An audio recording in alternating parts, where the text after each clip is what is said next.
আমার স্নেহে 2024 সালের উচ্চ মাধ্যমিক পরীক্ষার্থী তথা প্রিয় ভাই বোনদের জানাই আমার চ্যানেলের পক্ষ থেকে সুস্বাগতম। আশা করি তোমরা সকলে ভালো এবং সুস্থ আছো। আমি তোমাদের জন্য এই ভিডিওতে HSABT টেস্ট পেপার 2024 পেজ নম্বর 222 বাংলা প্রশ্নপত্রের যে সেটি রয়েছে সেই সেটির এসিকিউ প্রশ্নের উত্তরগুলো নিয়ে আলোচনা করছি।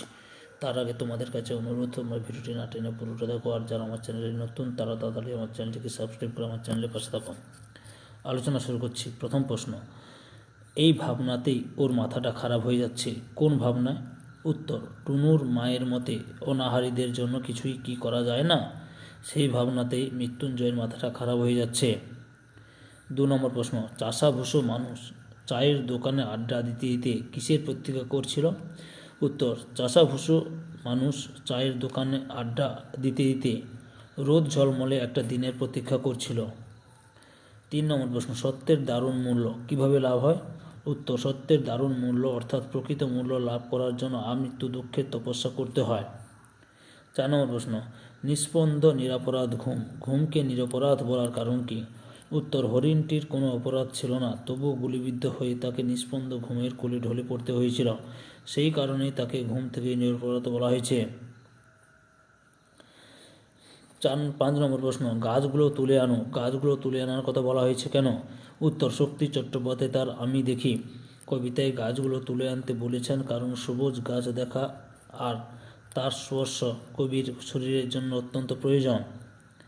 6 নম্বর প্রশ্ন, শিশির ভেজা সবুজ সকালে কবি কি দেখেছিলেন? উত্তর, শিশির ভেজা সবুজ সকালে কবি কয়লা খনির বিনিদ্র তথা অবসন্ন শ্রমিকদের শরীরে ধুলোর কলঙ্ক দেখেন। 7 নম্বর প্রশ্ন, বুদ্ধিটা কি করে এলো তা বলি, কোন বুদ্ধির কথা এখানে বলা হয়েছে? উত্তর, প্রয়োজনীয় নাট্য উপকরণকে অগ্রাহ্য করে দর্শকদের সামনে কিভাবে নাটকটি আকর্ষণীয়ভাবে উপস্থাপিত করা যায় সেই বুদ্ধির কথা বলা হয়েছে। অথবা শিল্পকে ভালোবাসার ফলে কি হয়েছে? উত্তর, নানা রঙের দিন নাটকে রজনীকান্ত চট্টোপাধ্যায় বলেছেন শিল্পকে যে মানুষ ভালোবেসেছে তার বার্ধক্য নেই, একাকিত্ব নেই, অসুখ নেই, এমনকি মৃত্যু ভয়ও নেই। 8 নম্বর প্রশ্ন, জীবনও শুকিয়ে যাচ্ছে এ থেকে বোঝা যায় কি দেখে বক্তার এমন উক্তি? উত্তর, ঘরের 4 দেওয়ালের মধ্যে হারিয়ে যাওয়া সমস্যাদীর্ণ জীবন থেকে মুক্তি পেতে শম্ভু ও অমর কোলাহল মুখর শহরে খোলা রাস্তায় নেমে এসে হাসির কোনো খোরাক পাননি, তাই অন্তরের একান্ত উপলব্ধি থেকে অমর এমন মন্তব্য করেছিলেন। অথবা অন্ধকারে দাঁড়িয়ে চুপ করে আমার দিকে তাকিয়ে আছে, কি তাকিয়ে থাকার কথা বলা হয়েছে? উত্তর, নানা রঙের দিন নাটকে রজনীকান্ত চট্টোপাধ্যায় অন্ধকারে তারই জীবনের ফিরে আসা 68টি বছরকে তার দিকে তাকিয়ে থাকতে দেখেছে। 9 নম্বর প্রশ্ন, এটা অসম্ভব, লেখকের মতে কোন ঘটনা অসম্ভব বলে মনে হয়েছে? উত্তর, দুগ্গালের লেখা অলৌকিক গল্পে পাহাড়চূড়া থেকে বলি কান্দারির গড়িয়ে দেওয়া পাথরের চাঙড় নানক হাত দিয়ে থামিয়ে দেওয়ার ঘটনাকে অসম্ভব বলে মনে হয়েছে। অথবা ডুবতে ডুবতে সেই রাতে চিৎকার উঠেছিল, কোন রাতের কথা বলা হয়েছে? পৌরাণিক উপকথা অনুযায়ী কোনো এক প্রলয়ের রাতে আটলান্টিস দ্বীপটি সমুদ্রগর্ভে তলিয়ে যায়, এখানে সেই রাতের কথা বলা হয়েছে। 10 নম্বর প্রশ্ন, বর্ণনামূলক সমাসের আরেকটি নাম কি? উদাহরণ দাও। উত্তর, বর্ণনামূলক সমাসের আরেকটি নাম হলো বহুব্রী সমাস। উদাহরণ, নীলকণ্ঠ সমান নীলকণ্ঠজার। 11 নম্বর প্রশ্ন, ক্র্যানবেরি রূপমূল কাকে বলে?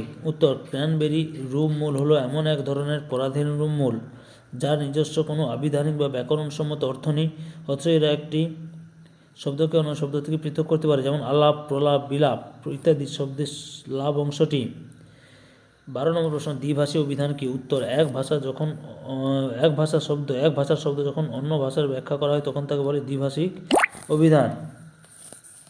তাহলে 2024 সালের উচ্চ মাধ্যমিক পরীক্ষার্থী তোমরা ABT টেস্ট পেপারের 222 নম্বর পেজের MCQ যে প্রশ্নগুলি ছিল সেই পেজে এসিকিউ যে বাংলার যে সেটের প্রশ্নপত্র ছিল সেই সেটে এসিকিউ প্রশ্নের উত্তরগুলো জানতে পারলে।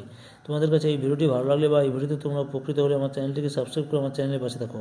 সঙ্গে ডান দিকে বেল আইকন অল অপশানে গিয়ে প্রেস করে যাতে পরবর্তী ভিডিও নোটিফিকেশন পাও। একটা লাইক দাও, কমেন্ট করো, এই ভিডিওটি তোমাদের একই ক্লাসে বন্ধু বান্ধবীদের মধ্যে শেয়ার করে প্রশ্নের উত্তরগুলো জানাতে সাহায্য করো।